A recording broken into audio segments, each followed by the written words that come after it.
هاي بنات، ازيكم؟ sharing my lip combo today. اللون زي ما انتم شايفين بينك، حلو جدا، تحفة للصيف للربيع. لون بيليق على كل درجات البشرة.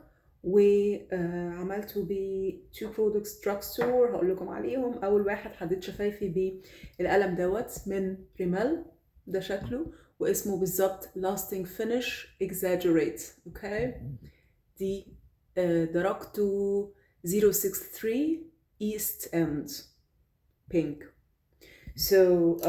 وبعد كده حطيت الجلوس دوت، هو ليب اويل من لوريال، اسمه بلامب امبيشن هايلورون ليب اويل PH.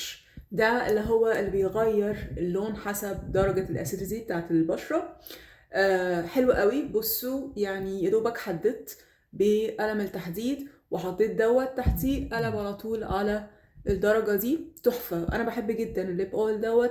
مش بينشف شفايف، مش بيلزق، ما بيعملش الخطوط ديت بتاعت الجلاس، و very very nice. بيعمل tingling شوية، الناس اللي بتحب تعمل يبقى عندها كده ال tingling melt mint feeling، ده جميل جدا ليكم.